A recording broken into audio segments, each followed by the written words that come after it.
shown so far, we're very much going for that kind of sci-fi book cover aesthetic, that kind of 70s golden age of sci-fi for me. And it's a game where you kind of aren't limited, so you can be stood on a planet and see like a mountain in the horizon and go there and climb that mountain. Yeah. And then from that mountain you can see like a planet hanging on the horizon, and that's, to me, like it's a real place. You can get in your ship and you can fly there, and on your way, and this is kind of what we were trying to show, is that on your way, if you like look up at the night sky as you're out in space, then the stars in the sky, all of them are real places too, and they're casting their light to you. How's and that you possible? It sounds like you're just lying to me right now in front of all these people here gathered in the Twitch chat, which is just, there's so many emoticons. I like can't pay attention the to Twitch this. chat is really funny. Yeah. Hi Twitch chat. That's amazing, dude. Wait, the ambition of this project makes me think that you're just you like, picture it being at one scale, and then you realize that it's just so much bigger than that. Nah. Just the possibilities within that are really exciting for me. So I'm curious, honest question. Have you ever warped to a new system discovered by Sean from Hello Games? You arrive on the planet, you touch down, and there's just like a small tea party happening on the surface of the planet, and they have like they like all look up and they turn, and you're just like standing there in your spacesuit. You say hello. That is a super specific question. But and so the answer is yes. Is it yes? I would like that. Not, maybe. you know, it's alien technology, right? And we wanted to show off, I think, the more alien side of things. Like, it's like we're easing people into No Man's Sky. So when we showed it first, we always showed kind of like fish and things that look like sharks and things that look like deer and dinosaurs, because we wanted to choose planets specifically that had those things, because we wanted people to feel comfortable and understand what the game was. Because actually you can go to some planets and you can be underwater, but it doesn't look like underwater anymore, because the creatures don't look like fish, and water can be made of things other than like water, you know. So that could be confusing for people, and so we tried to stick to things that were more grounded. Slowly we're kind of peeling that back, and we're letting people see a little bit more of the kind of more alien creatures, alien buildings, technologies, things like that that are created. You know, you see that in those kind of weird flying creatures. You know, and somebody was asking me what those were, and like the reality is I don't know. They're just a creature. They're beautiful flying creatures. Yeah.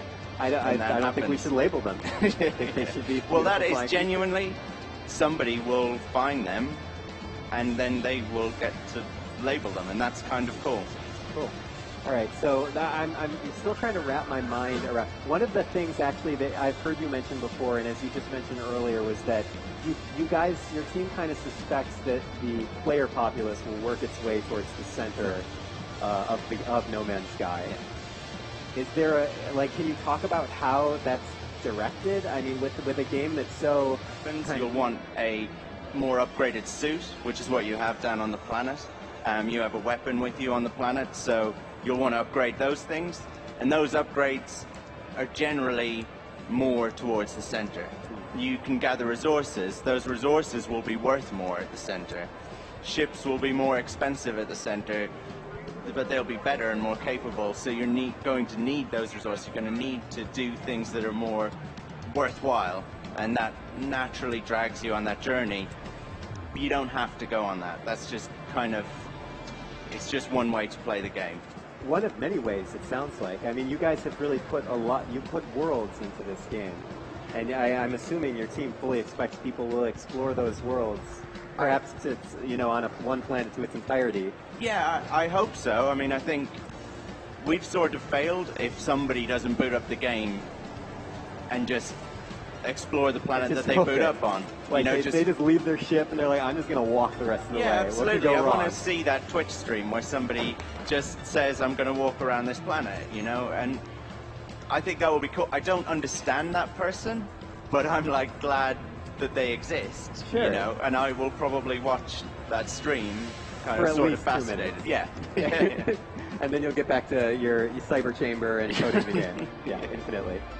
What else do you kind of either hope for or expect from the community once this game is in players' hands? Like, honestly, sometimes that's the terrifying thing. Like, we don't know how people will play it. I kind of expect, like, spokes to form. That's kind of what I think will happen, that people will start exploring on a route towards the center of the galaxy, and then other people will be drawn towards that route. Okay. Because naturally things have been discovered there, so they know more of what they can see and what they can find. So I think that will happen, and some people will go to those, will gravitate to those kind of spokes towards the center, and follow that path.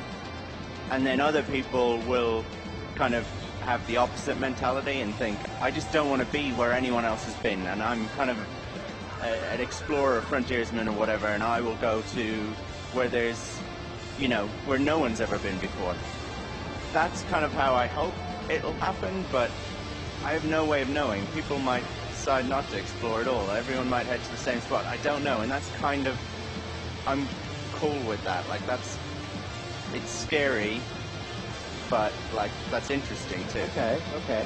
Now now let's say No Man's Sky releases at an undisclosed time, and you as a player, right. Perfect. So a little bit of a trader, a little bit of an explorer. Right. You know, fights when he has to. A lot of charming. Well, yeah. Yeah. Let's just be honest. Yeah. And he shot first. That is the part that comes naturally. That's obviously. what I've heard. Yeah.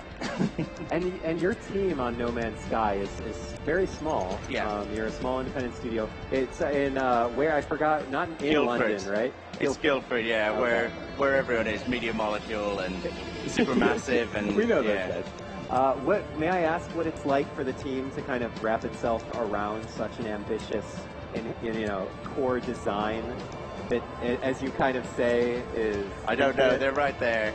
They look fine. They're smiling. They're alive, which is really the best. So this is a giant sandbox that we're making, a universe-sized sandbox. It's full of choices. Like here, we're at the boundary between two warring factions. I could join in, I could take sides.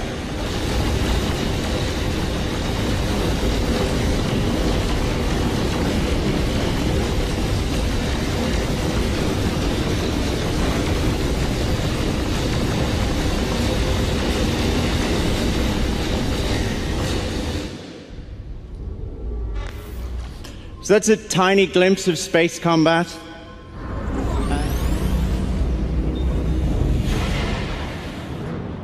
Cool.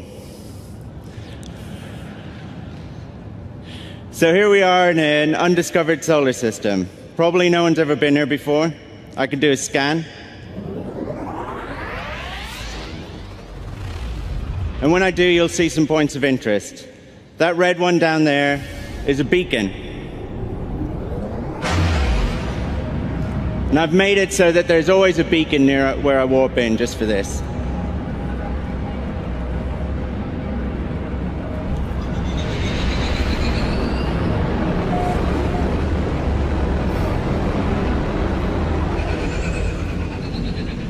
So beacons are where you... Beacons are where you upload discoveries. That's it over there, behind that rock. And this is the planet that we've just found.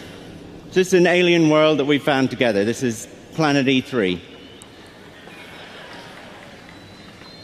And it's not like the prettiest planet. I've seen better.